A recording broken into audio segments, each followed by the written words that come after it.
స్టూడియోకి first time రావడం మీరు. సో ఇప్పుడు చాలా వైరల్గా మీరు ట్రెండ్ అవుతున్నారు. అంటే ట్రెండ్ అంటే ఇష్యూస్ ఏంటి? మెన్స్ రైట్స్ గురించి మీరు ఫైట్ చేస్తున్నారా? లేకపోతే ఇండివిజువల్గా మీ వాయిసే వినిపిస్తుంది? ధర్మ మహేష్ ఇష్యూలో అసలు ధర్మ మహేష్ ఎవరు? మీకేమవుతారు? ఆయన తరఫున మీరెందుకు పోరాడుతున్నారు? Just brother from another mother అన్నట్టుగా నేను ఇవన్నీ ఫేస్ చేసి పోలీస్ స్టేషన్ల చుట్టూ తిరిగి ఇక్కడ మగవాళ్ళకి ఎటువంటి న్యాయం జరగదు అనే విషయం తెలుసుకొని దీన్ని జరగాలి, మగాళ్ళకి కూడా హక్కులు కావాలి అనే దీంతో పోరాటం మొదలుపెట్టి అలా చేస్తూ వస్తున్న దీంట్లో మీకు కనబడుతున్న వాటిల్లో ఇది సెలబ్రిటీ కోణంలో ఇది ఒక 4-5 కేసు అనుకోవచ్చు. ఇది కాకుండా చాలామంది బాధితులు నా దగ్గరికి వచ్చిన వాళ్ళకి లీగల్ అడ్వైస్ కానీ వాళ్ళకి న్యాయపరమైన సహాయం ఇవన్నీ కూడా మనం చేస్తూనే ఉంటాం. సో నేను నాతో పాటు కొంతమంది మిత్రులు వాళ్ళందరూ కొంతమంది అడ్వకేట్స్ ఉన్నారు, కొంతమంది యాక్టివిస్టులు ఉన్నారు, అందులో మహిళలు కూడా ఉన్నారు. సో అంటే వీళ్ళు ఎలా అంటే వాళ్ళ భర్తలకు అన్యాయం జరిగిన వాళ్ళు కావచ్చు, అన్నదమ్ములు పోగొట్టుకున్న వాళ్ళు కావచ్చు, కొడుకులు పోగొట్టుకున్న వాళ్ళు కావచ్చు. సో మనం అనుకుంటాం జస్ట్ మగ సంఘం అంటే మగవాళ్ళు మాత్రమే ఉంటారని చెప్పి. ఇక్కడ ఏమవుతుందంటే చాలాసార్లు ఒక మగాడి మీద తప్పుడు కేసు పడిందంటే అతని మీద పెట్టింది భార్య అయితే అవతల వాళ్ళ ఫ్యామిలీ మొత్తం 498 పెట్టారనుకోండి, అతని అక్క, చెల్లి, అమ్మ వీళ్ళందరూ కూడా సఫర్ అవుతారు లేడీస్. అలా కొంతమంది వాళ్ళ ఆత్మహత్యలు చేసుకొని చనిపోతే వీళ్ళు జీవితంలో ఇంకొకళ్ళు అలాంటి వాళ్ళు చనిపోకూడదు అనే దీంతో వాళ్ళు వచ్చి స్వచ్ఛందంగా జాయిన్ అవుతున్నారు, సపోర్ట్ చేస్తున్నారు. సో ఇలా ఇప్పుడు మీరు అడిగారు ధర్మ మహేష్. సో తను ఇంకొక బాధితుడు. ఇప్పుడు 498A అనేది ఇప్పుడు మారింది అనుకోండి. అంటే ఒకప్పుడు ఐపీసీ ఉండేది, ఇప్పుడు బిఎన్ఎస్ అయింది, భారతీయ న్యాయ సంహిత అయింది కదా.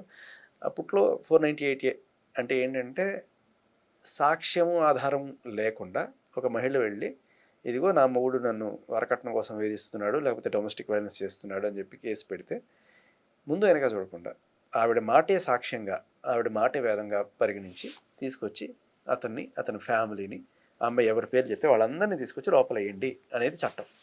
ఎంత దారుణం ఇది! ఇప్పుడు నిజంగా అన్యాయం జరిగిన మహిళ ఎవరైనా సరే అయితే ఓకే, కానీ ఒక డబ్బుల కోసము లేకపోతే ఒక పగ కోసము ఇవి చేస్తుంటే వాళ్ళు ఆపేది ఎవరు? అయితే నిజంగా అన్యాయమైన మహిళలకి ఎంతమంది వస్తున్నారు, లేదు ఇలా మగాడి దగ్గర నుంచి డబ్బులు ఎక్స్ట్రాక్ట్ చేయడం కోసం ఎంతమంది వస్తున్నారు నేను ఒక స్టాటిస్టిక్స్ రీసెంట్గా తీశారు. 400 కేసుల్లో ఒక్క కేసు మాత్రం జెన్యూన్ ఉందంట. జస్ట్ ఇమాజిన్, 400 కేసులు 498 పెడితే దాంట్లో ఒకే ఒక కేసు మాత్రం జెన్యూన్గా ఉంది, మిగతా అన్నీ కూడా ఇటువంటివి ఉన్నాయని చెప్పి. అండ్ మీరు గూగుల్లో టైప్ చేసినా కూడా మీకు వచ్చేది భారతదేశంలో చట్టంలో ఇన్ని సెక్షన్స్ ఉన్నాయి కదా, ఐపీసీ 302 ఉంది, ఇంకా బోర్డు ఉన్నాయి కదా, అందులో అత్యంత దుర్వినియోగం కాబడుతున్న సెక్షన్ ఏదైనా ఉంది అని చెప్పి మీరు గూగుల్లో అడిగినా ఇప్పుడు మీకు ఇమ్మీడియట్గా వచ్చే ఆన్సర్ 498A. 498A ఏంటంటే భర్త నన్ను వేధిస్తున్నాడు, హింసిస్తున్నాడు, కట్నం కోసం చేస్తున్నాడు అని పోలీస్ స్టేషన్లో పెట్టే కేసులు. ఇవి అత్యంత మోసపూరితమైన దుర్వినియోగం కాబోతున్న కేసులు. దీని గురించి నేనేదో ఇవాళ చేయడం కాదు, పోలీసులు, చట్టము, న్యాయమూర్తులు కూడా ఇది మారాలనే కోరుకుంటారు. సాక్షాత్తు ఒక సుప్రీంకోర్టు న్యాయమూర్తి ఆయన భావనలో చెప్పింది ఏంటంటే it's become a legal terrorism. అంత దారుణంగా తయారైంది ఇది. ఒక వెపన్ లాగా మగాడిని ఎక్స్టార్ట్ చేయడానికి, డబ్బులు పొందడానికి వాడుతున్నారు. ఇది మారాలి. కానీ న్యాయమూర్తి కూడా నిస్సహాయుడే. ఆయన దగ్గర కేసు వస్తే ఆయన తీసుకుంటాడు, కానీ న్యాయమూర్తి దగ్గరికి కేసు వచ్చే లోపల ఈ మగాడికి ఎంత అన్యాయం జరుగుతుంది మీకు చెప్తాను.